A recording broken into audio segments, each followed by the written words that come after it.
வணக்கம் நண்பர்களே. நாம் இன்றைக்கி ஒரு வைரல் வாட்ஸ்அப் ஃபார்வர்ட் பற்றி பார்க்க போகிறோம். இதை பற்றி தினம் என்னுடைய பேஷண்ட்ஸோட பெற்றோர்கள் கேள்வி கேட்ட வண்ணம் இருக்காங்க.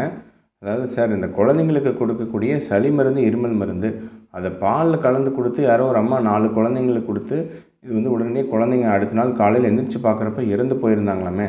சரி, இந்த சளி மருந்தெல்லாம் எப்படி கொடுக்கறது?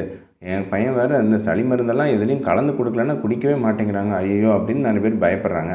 இது எந்த அளவுக்கு உண்மை? சளி மருந்து எப்படி கொடுக்கணும், கொடுக்கக்கூடாது, இதை பற்றி தான் நாம் இன்றைக்கி பார்க்க போகிறோங்க. முதல்ல ஒரு விஷயம் நீங்கள் என்ன தெரிஞ்சுக்கணுன்னா, இந்த ஃபார்வேர்டு இதோட ஆரிஜின் பார்த்திங்கன்னா இங்கே இல்லை, தமிழ்நாட்டில் இல்லை. இது அமெரிக்காவில் கிட்டத்தட்ட ஒரு 3-4 வருஷமாக இது ஓடிட்டுருக்க மாட்டிருக்குதுங்க. அதாவது இங்கிலீஷில் இருந்த ஃபார்வேர்டை யாரோ ஒரு நம்மால் ஒருத்தன் அப்படியே தமிழில் அப்படியே காப்பி பண்ணி ஓடி விட்ருக்காங்க. ஸோ என்னமோ ஒன்று. ஸோ இந்த விஷயம் உண்மையா, இந்த செய்தி உண்மையா அப்படின்னு இணையதளங்களில் தேடி பார்க்கும்போது இது பெரும்பாலும் இது ஒரு ஃபேக் நியூஸ். இப்படி ஒரு சம்பவம் நடக்கலை, அப்படி ஒரு 4 குழந்தைங்க சளி மருந்து கொடுத்து இறந்த மாதிரி எதுவும் ஒரு சம்பவம் நடக்கலை அப்படின்னு தான் நான் செய்தித்தாள்களில், இந்த அமெரிக்க செய்தித்தாள்களில் சர்ச் பண்ணும்போது தெரிஞ்சுது. சரி, அது ஓகே, சம்பவம் இந்த மாதிரி நடக்கலை, இது ஒரு பொய்யான ஃபார்வேர்டு எப்பவும் போல். பட் இந்த மாதிரி கலந்து கொடுக்கலாமா, அதில் ஏதாவது பிரச்சனை இருக்கா அப்படின்னு கேட்டிங்கன்னா, ஸோ அதுக்கு அடிப்படையில் 2 விஷயங்கள் தெரிஞ்சுக்கணும். இந்த சளி மருந்துகளில் பொதுவாக என்ன மருந்துங்க இருக்கும் பார்த்திங்கன்னா, பெரும்பாலும் ஆன்டிஹிஸ்டமினிக் அப்படின்னு சொல்லக்கூடிய மருந்துகள் இருக்குங்க. அதாவது செட்ரிசின், குளோர்ஃபெனிரமின், இந்த மாதிரி நிறையா இருக்குது. ஸோ இதோடைய வேலை என்ன அப்படின்னா, நம்ம சளி ஒழுகுது இல்லைங்களா, அந்த ஒழுகிற தன்மையை குறைச்சி நமக்கு ஒரு கம்ஃபர்ட், இதத்தை கொடுக்கும். இதுதான் விஷயம். இது இல்லாமல் சில இருமல் மருந்துகளில் பார்த்திங்கன்னா டெக்ஸ்ட்ரோமெத்தார்ஃபன் அந்த மாதிரி இருக்கும். மூக்கடைப்புக்கு அப்படின்னு சம்டைம்ஸ் ஃபினைலெஃப்ரின், அந்த மாதிரி சில மருந்துகள்லாம் இதில் சேர்த்துருப்பாங்க. சரி, இந்த மருந்துகள்லாம் ஏதாவது பாலில் கலக்கிறதுல ஏதாவது பிரச்சனை இருக்கா? அறிவியல் பூர்வமாக இதுவும் பாலும் ஒன்றா சேர்ந்தால் இது ஏதாவது பெரிய ரியாக்ஷன் ஆகிடும் அல்லது ஒரு பாய்சன் ஆகிடும் அப்படிங்கிற மாதிரி ஏதாவது அறிவியல் தகவல்கள் இருக்கா அப்படின்னா கிடையாது. ஸோ அப்படி எந்த விதமான வார்னிங்கும் எதுவும் கிடையாது.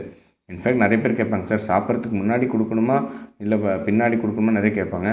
சளி மருந்துக்கெலாம் பெரிய வித்தியாசங்கள் ஒன்றும் இல்லைங்க. நீங்கள் எந்த டைமில் கொடுத்தாலும் அது ஒரே மாதிரி தான் வேலை செய்ய போகுது.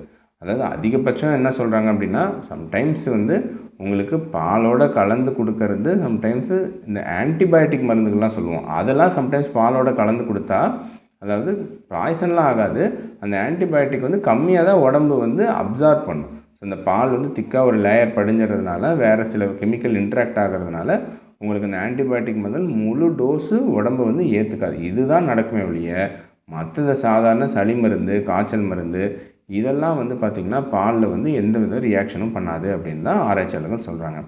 இன்னொரு விஷயம் என்ன தெரிஞ்சுக்கணும் அப்படின்னு பார்த்திங்கன்னா, உங்களுக்கு ஒரு அடிப்படை விஷயம், நம்ம சாப்பிட்ற பொருள் எல்லாமே உணவு குழாயிலேருந்து வயிற்றுக்கு போகுது. இந்த வயிற்றில் எவ்வளோ நேரம் இருக்குன்னு நினைக்கிறீங்க? 4 மணி நேரம் நம்ம சாப்பிட்ற பொருள் எல்லாம் வயிற்றில் ஒன்றா தான் இருக்கும். ஸோ நீங்கள் இந்த டானிக்கோ அல்லது பால் ஏதோ ஒன்று கொடுத்துட்டு 2க்கும் நீங்கள் 2 மணி நேரம் 3 மணி நேரம் இடைவெளி விட்டால் கூட அது உள்ளே போய் ஒரே டைமில் தான் இருக்க போகுது. ஸோ அதனால் நீங்கள் நான் அரை மணி நேரம் கழித்து மருந்து கொடுத்தேன், இல்லை 2 மணி நேரம் கழித்து மருந்து கொடுத்தேன், பெரிய டிஃப்ரென்ஸ் ஒன்றும் இல்லை. நீங்கள் இங்கே வெளியே கலக்கி கொடுக்கலனாலும் அது எப்படி இருந்தாலும் நீங்கள் 2-3 மணி நேரம் கேப்பில் கொடுத்தாலும் அது உள்ளே போய் ஒன்றா கலந்து தான் 4 மணி நேரம் இருக்க போகுது. ஸோ ஏதோ வெளியே கலந்து கொடுத்தா இது ஒரு பயங்கர சயனைடு எரிவாயு உண்டாகுது அப்படிங்கிற மாதிரிலாம் கதை விட தேவையில்லை. ஏன்னா அவங்களாம் மோஸ்ட்லி டைஜஸ்டிவ் சிஸ்டம், நம்ம ஜீரண மண்டலம் எப்படி வேலை செய்யுதுன்னு படிக்காதவங்க தான் இந்த மாதிரி கதையை கட்டி விட்டுட்ருக்காங்க. எல்லா உணவுகளும் 4 மணி நேரம் ஒட்டுக்கா வயிற்றில் இருக்க தான் போகுது. ஸோ இந்த வாட்ஸ்அப் ஃபார்வேர்டு சளி மருந்துக்கும் பாலுக்கும் சம்மந்தம் இல்லை. ஒன்று, நீங்கள் தேவைப்பட்டால் கொடுத்துக்கலாம் மருத்துவர் பரிந்துரை பேரில். 2வது, அதை பாலில், தயிரில் இதில் கலந்து கொடுத்தாலும் கொடுக்காட்டியும் எல்லாமே வயிற்றில் ஒரு 4 மணி நேரம் ஒன்றா தான் இருக்க போகுது. ஸோ இந்த வாட்ஸ்அப் ஃபார்வேர்டு முற்றிலும் தவறு. இதை பற்றி நீங்கள் பயப்பட வேண்டிய அவசியம் கிடையாது. ஆனால் இன்னொரு விஷயம், இந்த மாதிரி சளி மருந்து, இந்த இருமல் மருந்து அதெல்லாம் மருத்துவரை கேட்காமல் கொடுக்க வேண்டாம். ஆனால் அதில் இருக்கக்கூடிய சில விஷயங்கள் இன்ன டோஸில் தான் கொடுக்கணும், அதாவது இந்த குழந்தைக்கு இந்த மாதிரி மருந்துகள் கொடுக்கக்கூடாது அப்படின்னு நிறைய லிமிட்டேஷன்ஸ் இருக்குது. ஒரு 6 மாத குழந்தைக்கு இதெல்லாம் கொடுக்கக்கூடாது, 2 வயசு குழந்தைக்கு இதெல்லாம் கொடுக்கக்கூடாது, நிறைய கணக்குகள் இருக்குது. அது மருத்துவர் அல்லது குழந்தை நல மருத்துவருக்கு தான் தெரியும். அதனால் நீங்களே மெடிக்கல் ஷாப்பில் வாங்கி மருந்து கொடுக்காதீங்க. அது மாற்றி கொடுத்தா வேணால் ஏதாவது பக்க விளைவுகள் ஏற்படுறதுக்கு வாய்ப்பு இருக்குது. மற்றபடி மருத்துவர் பரிந்துரைத்த மருந்துகளை நீங்கள் எப்படி வேணாலும், எதில் வேணாலும், நீங்கள் பிரியாணியில் கூட கலந்து கொடுக்கலாம் அல்லது ஸ்வீட்டு எதில் வேணாலும் கலந்து கொடுக்கலாம், ஒன்றும் ஆகாது. எப்பவும் போல் அது வேலை செய்யும். ஸோ ஸோ நன்றி. இந்த மாதிரி இன்னும் அடுத்தடுத்த வர வீடியோக்களில் அப்பப்போ இந்த மாதிரி இந்த வதந்திகள்லாம் வருது இல்லைங்களா, அதை நம்ம வேறு இருக்கிற மாதிரி சின்ன சின்ன இந்த மாதிரி துணுக்கு வீடியோக்களும் அப்பப்போ நம்ம இதை பற்றி காணொலிகள் மூலமாக நாம் பார்க்கலாம். நன்றி.